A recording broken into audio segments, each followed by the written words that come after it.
E agora eu vou entrar num assunto bem delicado também, que eu já vi muitos projetos serem reprovados. Esse item é um item bem simples, mas é uma coisa que o pessoal se esquece, ainda mais quando está falando de um projeto grande, e precisa ser levado em consideração, de preferência, quando você pegar e fizer. Eu não vou falar para você ficar fazendo isso direto, porque você não vai.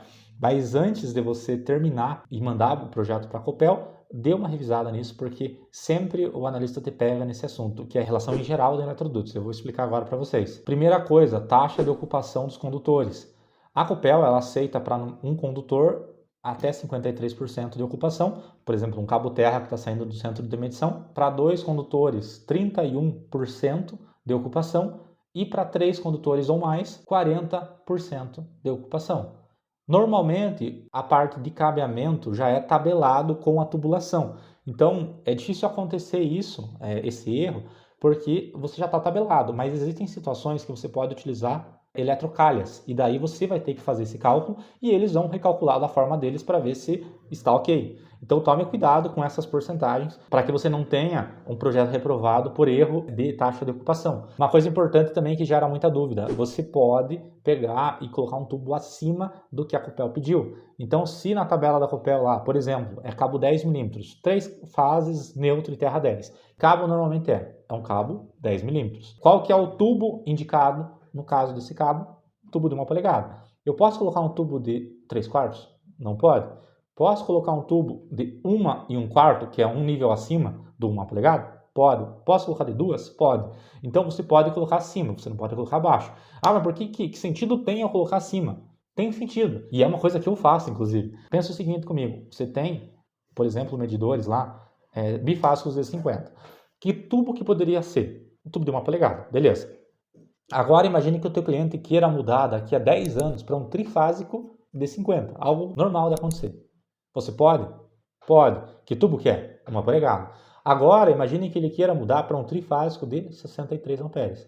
Ele vai poder selecionar um tubo de 1 polegada? Não vai, porque o tubo é de 1 1/4. Então, ali você já dá um range um pouquinho maior para o teu cliente e financeiramente pode ser interessante.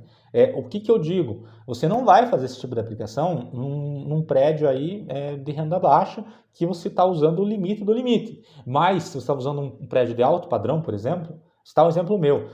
Mesmo em prédios de alto padrão, às vezes eu coloco uma entrada, um disjuntor geral ali do apartamento de 63 amperes. Alto padrão não, né? É um padrãozinho melhorzinho. Alto padrão é muito mais que isso, mas 63 amperes. Mesmo assim, eu costumo colocar um tubo de 2 polegadas, porque nesse nível de prédio existe uma boa possibilidade dele aumentar até 100 amperes, que é o máximo que dá num centro de medição. Então eu já deixo acima, e é um tipo de cliente que aceita esse tipo de alteração e vai pagar por isso. Então é uma coisa que você precisa ficar atento e a Copel não vai reprovar para você colocar mais. Continuando na parte de eletrodutos, eu tenho a respeito de caixas de passagem, qual que são as metragens que eu posso utilizar. O que a norma diz? Ela diz que em eletrodutos internos da edificação, você tem que colocar uma caixa a cada 15 metros. O que eu acho? Que é muito. Então, o ideal é você colocar a distâncias menores, por exemplo, a cada 10 metros, dependendo da situação, a cada 7. Vai depender de acordo com a situação. Mas se você já tentou passar um cabo com 15 metros de distância sem caixa de passagem, você sabe do que eu estou falando, como é difícil. Se tiver curva, a Copel diz que é até 12 metros, mesma coisa. A gente não está falando de cabo 2,5, a gente está falando de cabos de grandes tamanhos. Então são cabos difíceis de passar. Se tem curva, já tome cuidado para talvez reduzir um pouquinho mais as caixas de passagem de acordo com o projeto. É só uma sugestão que eu estou falando. Não que você não vá conseguir passar, você vai, mas vai dar muito mais trabalho. E se for linhas externas da edificação, por exemplo, a entrada de energia que sai de fora e vai para dentro, ou, por exemplo, você tem 2 blocos de prédios e você vai levar a alimentação de um bloco para o outro, que você vai ter área externa, né? Aumentam essas distâncias. Então, no caso de trechos contínuos, seria até 30 metros e trechos com curva seria até 27 metros. É a mesma coisa. Se você já passou cabo na tua vida, você vai odiar o projetista que fizer isso aqui. que eu sugiro? No máximo 20 metros. E de preferência com um tubo acima do que precisa, para facilitar. Porque existe muita situação aí que dá esmagamento de tubo, então você vai esquentar a cabeça. E daí, depois de piso colocado, vai ser triste para você resolver. Então tome cuidado com isso e não use o limite. Use o bom senso. Olha o projeto, que eu vou mostrar isso para vocês, quando começar a parte prática, e veja realmente ali como que está sendo feito e tente achar uma solução melhor.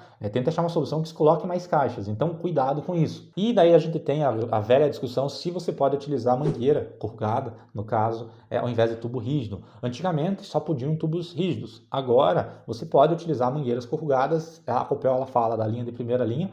Se você comprar Tigre, você vai ser primeira linha, geralmente. Então, vá na Tigre, que eu diria que você tem mais certeza. Tem aqueles eletrodutos reforçados, que a gente chama, que é o melhor. Então, de preferência aqueles laranja, que geralmente também os da Tigre laranja são eletrodutos para laje, então são eletrodutos melhores. Acima de 1 polegada, que é 1 1/4, 1 1/2, 2, esses tubos já são pretos. Qual que é a primeira linha? Canalex. O teu cliente vai comprar Canalex? Talvez não. Tenta indicar e faça ele comprar, se possível. Se não for, fazer o quê? Leve o que você tiver lá. Eu já fiz testes, não vi tanta diferença, mas o que eu uso como regra? Média tensão, Canalex. A marca Canalex. Lembrando que já deu discussões também. Canalex não é uma especificação técnica da mangueira. Canalex é um modelo de uma marca. Então, cuidado com isso, que eu já vi isso eu já vi projeto meu, que eu mandei para um analista que não era da Copel, era uma situação particular, que o cara que analisou meu projeto, ele disse que o meu projeto estava errado porque eu indiquei eletroduto flexível e eu tinha que indicar que era Canalex. Canalex é uma marca. No caso, é uma linha da Canaflex. Então, cuidado com isso. Mas é a melhor marca que tem. Então, se você for escolher marca, vá no Canalex. Aqui, no caso, na nossa região, que é Paraná, eu sei que só tem um fornecedor em Curitiba. Então, eu escolho muito bem onde eu vou utilizar essa marca. Mas é primeira linha, digamos assim, que você não vai se incomodar. O eletroduto do poste que desce, no caso do edifício de uso coletivo, acima de 200 amperes, como eu falei para vocês, acima de 200 amperes a entrada é subterrânea.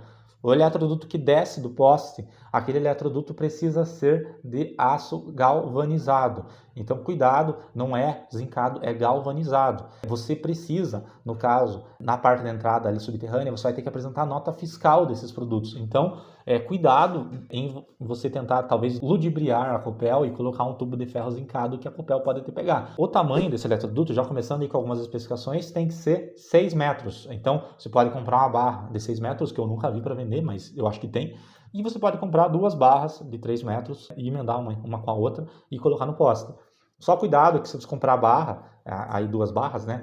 A abraçadeira tem que ser de rosca, não pode ser aquela de aperto, e você tem que colocar fita veda-rosca também na rosca. Então, só cuidado com isso. Existem exceções? É claro que existem. No caso de região litorânea, não dá para ser de aço galvanizado, aí vai ter que ser de PVC. Outro lugar que também vai ter que ser de aço galvanizado é se você tiver uma entrada em média tensão. Se o teu edifício de uso coletivo demandar de uma entrada de média tensão, é aço galvanizado também, não tem muito como fugir disso. Cuidado, nesse caso, com as curvas também dos eletrodutos, que é uma coisa que é bem facinho de você fazer um raio de curvatura muito curto. Então, só tome cuidado com isso. E continuando, no caso de média tensão, você precisa pegar e colocar uma plaquinha. Cuidado, é risco de morte, é alta tensão no eletroduto aparente. Eu já tive casos exatamente que aconteceu isso, que eu tinha uma entrada em média tensão no edifício e o tubo, ele descia por baixo, claro, da terra, e ele saiu no subsolo. Então ele tinha um trecho que ele ia pelo subsolo e daí ele subia na subestação. Aquele trecho, ele precisa de ser de ferro galvanizado e ele precisa ser indicado